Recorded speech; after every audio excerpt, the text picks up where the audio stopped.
Well, hello, friends. Mark Holmes here with my buddy Cowboy Joe Boo. And as always, thank you guys for watching, commenting, and subscribing to the Joe Boo Sports Report. Without you guys, this literally does not work.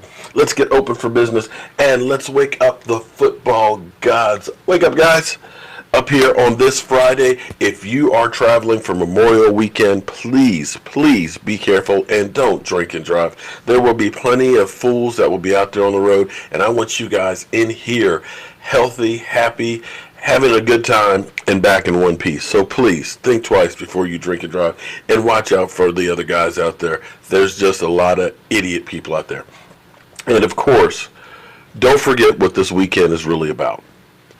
This weekend is not about the beginning of summer and let's go have fun. This is to remember those who are no longer here, those who have made the ultimate sacrifice for us. So if you see a soldier out there, thank them for their service and all that they did, so that way people like me can be sitting here safe, broadcasting to you. And one other thing too, my motto is spreading the mojo.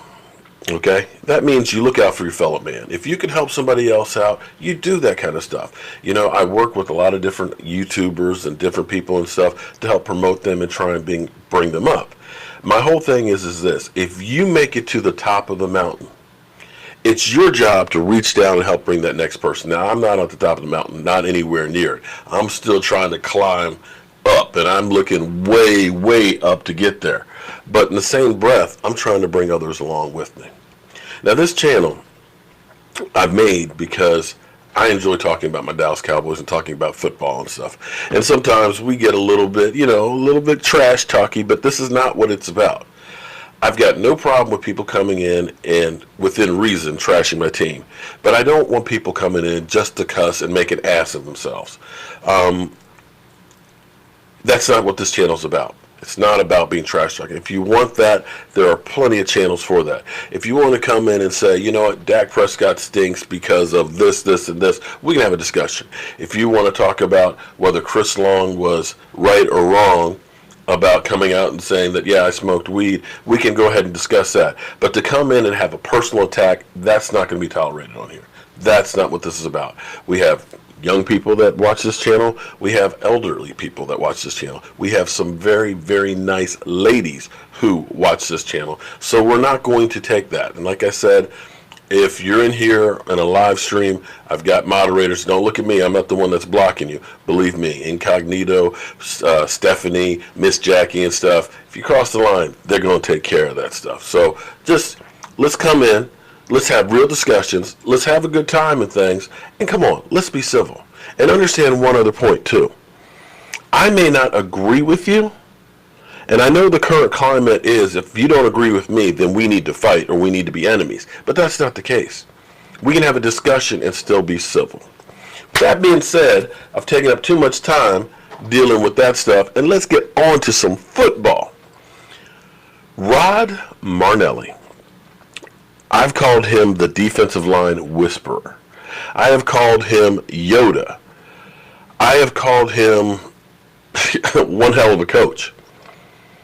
I like the fact that he's working more with the defensive line than being the defensive coordinator. Now, you can look at from 2013, when Kiffin was our defensive coordinator, that we had a historically bad defense. And when I say historically, I'm not sure that defense could have stopped some college teams. We were 32nd. We were getting blown out. We were just giving up. I mean, it was just bad. And then 2014, Rod Marinelli became our defensive coordinator. And since that time, we went from 32nd to 19 to 17 to I think 13 down to 8. And this defense has been completely rebuilt. And it's been mainly through that defensive line that has been getting better and better and better. And the thing about Rod Marinelli is, Rod Marinelli takes guys that you don't think much about, guys without a pedigree, and he turns them into really productive players. Most of the time they end up moving on, but they never have the success that they had with Rod Marinelli. Give you a couple examples here, because I've talked about this because I love George Selvey. George Selvey was one of the nicest guys you're ever going to meet. But he was a journeyman. Before he got to Dallas, I don't know how well you guys can see the screen here. Before he got to Dallas, he played for the Rams, Tampa Bay, Carolina, and Jacksonville, and had all of 2 sacks. I'm sorry. Make that 3 sacks. When he got to Dallas, this journeyman, who literally only had a few sacks in his career in 4 years, had 7 with the Dallas Cowboys. 7. Now, he got paid to go to the New York Giants, and he had 1 sack, and then another year after that, he was done. But of his 14 sacks, in the 2 years he was with Dallas, 10 of them happened in Dallas. And that was one of those guys when we signed that you're like, who? Oh, he won't even make the squad. But that's not the only one. Because you think about a guy like Jason Hatcher. Jason Hatcher, going into his career with Dallas, 2.5 sacks, 2 sacks, 1 sack, 1 sack, 1 sack. And then he got a little bit better, 4.5, 4 sacks right there. Then, boom, right here. Rod Marinelli never had more than 4.5 sacks, gets 11 under Rod Marinelli. 11. After that, he got paid to go to Washington, 5.5, 2, and then out of football. He got paid, though. Rod Marinelli has made some millionaires out there. Last year, when we signed Antoine Woods, who was 4th on the depth chart, had 3 tackles in Tennessee. And I know you'll look at this and say 34 tackles isn't much. 34 tackles is a lot when you are a tackle. Defensive tackles, understand, defensive ends are going to get the sacks. Their job is, they've got nobody else outside of them. Their job is to get to that quarterback. The defensive tackle's job is to keep the linebackers clean and occupy space, to take on those double teams, to drop the anchor, to be the solid portion of the defense. Tackles are the afterthought, as well as sacks. But after only having 3 tackles the year before, it has 34 and a sack and a half, which is great numbers for a guy with his first year starting. And even a Terrell McLean, who did nothing until he got with the Cowboys, ended up with a 39 tackle season and 2.5 sacks. Great numbers. And he went on to the Washington Redskins, where it seems like a lot of our defensive linemen end up going, and their career gets shortened. But he went on to Washington for 1 year, and now on to Atlanta, and I think he's going to Arizona. But you see how these players, all of a sudden, when they come to Dallas, their numbers. He had 19 in Carolina that first year, boom, comes to Dallas, gets 19, was injured that year, but then 39. Again, Rod Marinelli. And the thing about that is, he ends up taking guys. I mean, think about David Irving, who was a practice squad guy. I know David Irving lost his damn mind. But again, that was a guy who was a practice squad guy, and you saw the potential of working under Rod Marinelli. So when Robert Quinn came for a visit, he came to Dallas, and he also went to New Orleans. He was sold immediately, sitting in and talking with Rod Marinelli. He was like, this is the place that I want to be. And so as you start thinking about this effect, this bump up effect that we have with Rod Marinelli, again, taking guys that haven't done much and all of a sudden turning them into really, really good players. Robert Quinn already has the tools.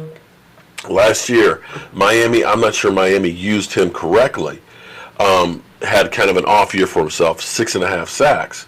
But you look at him the year before with the Rams with 8.5. Now, when you have the rest of this defense, this is the thing that's really, really cool. Once DeMarcus Lawrence gets back healthy and gets hungry out there, he makes everybody else on the line better. Because you're worried about stopping him, that you have to focus on having a tight end over there or a running back to chip him along with the tackle to slow him down. When you have an Antoine Woods or a Malik Collins, that's, your under tackles that are playing, your nose tackles that are playing lights out and getting penetration. when you have your other tackle, your under tackle, in that rotation, a Tristan Hill maybe, who ends up being like a Warren Sapp. There's too many great pass rushers and guys to be concentrated on. And Rod Marinelli will tweak Robert Quinn a little bit more and be able to get the most out of him. So if we see the normal curve that we get, the normal bump up from Rod Marinelli with a Robert Quinn, where guys have career years under him, I'm not saying that he's going to have a career year, because his best year, 19 sacks. But you've seen quite a few guys have their best seasons ever with Rod Marinelli. It would not surprise me to see Robert Quinn get 10 sacks this year.